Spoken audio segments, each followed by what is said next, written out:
Get ready.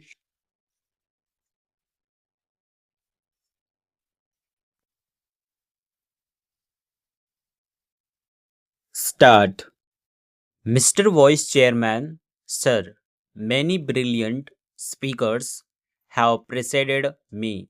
At the outset, I would like to tell you that this report has pointed out very emphatically that the autonomy of the radio and television must be maintained. The principle of autonomy has already been enunciated by the Chanda Committee. This is a very brilliant ideology which must be accepted. There is no doubt about it. While going through the bill which they have reproduced in the report, we have many doubts about its implementation, which I should be very humbly pointed out before this House.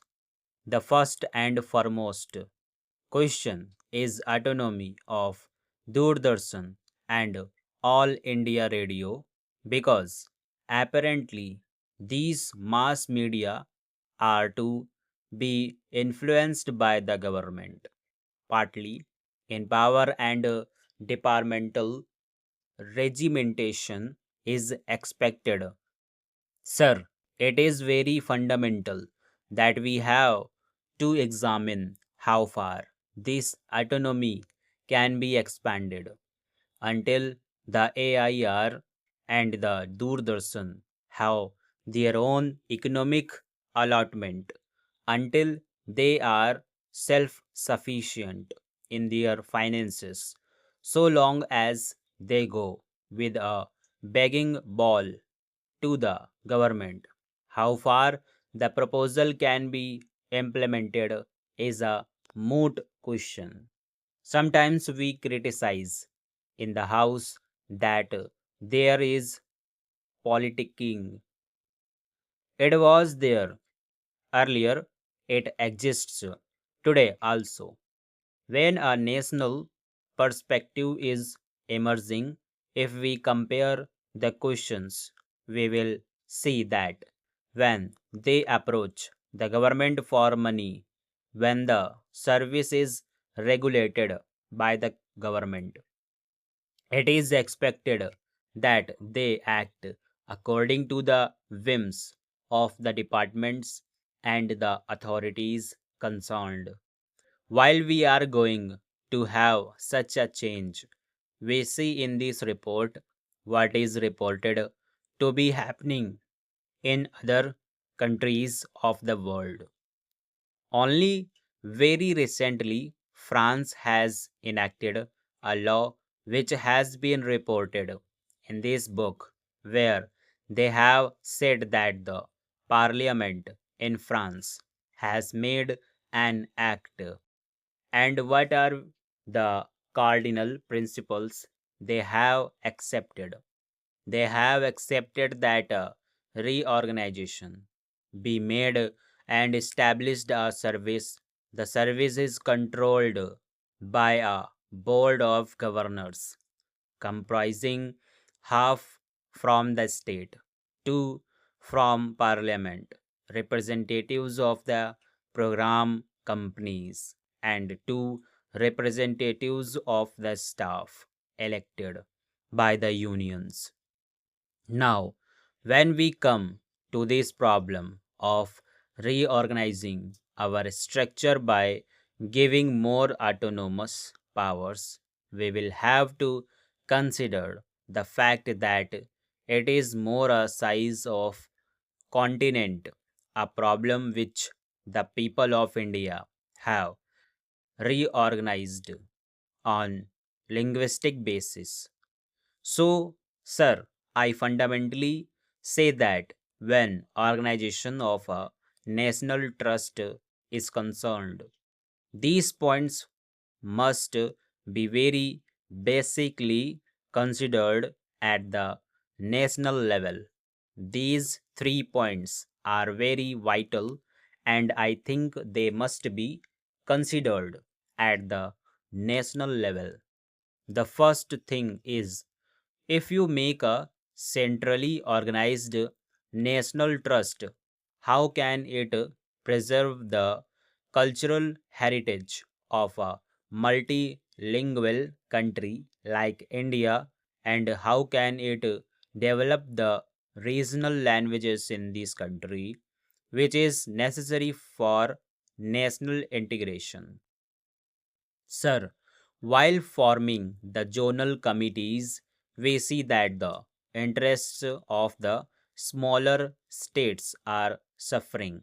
If you analyze what is given in this report, you will notice that though all India Radio is there for the last 50 years, the coverage is still less than cent percent.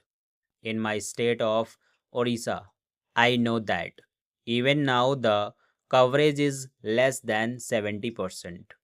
So we have been seeing what are the problems before the nation. Radio and television are accepted in the world as mass media of communication with great values.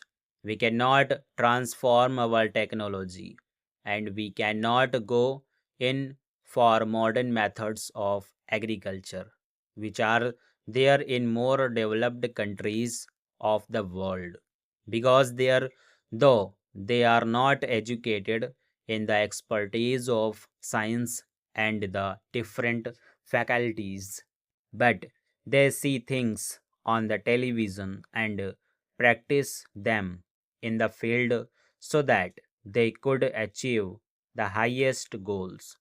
So, here the fundamental question is, and they have said it in this report also, that this autonomy cannot be poured from above, from external sources of organization.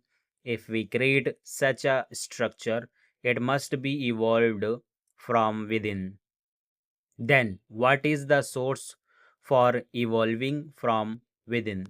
We have created trustees. Many members have said that there are part time trustees, there are whole time trustees. We see discrimination and so on.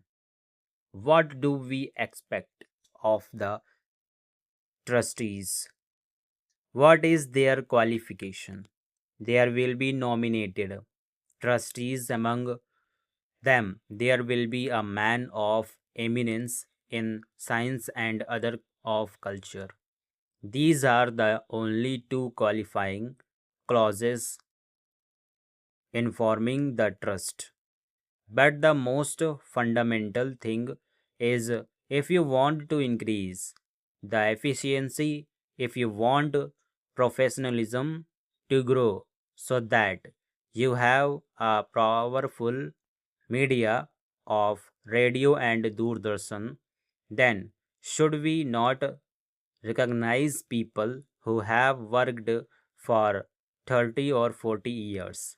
Professional people who are reorganized in the field, the workers and artists who have suffered immensely and who have worked for the success of these things.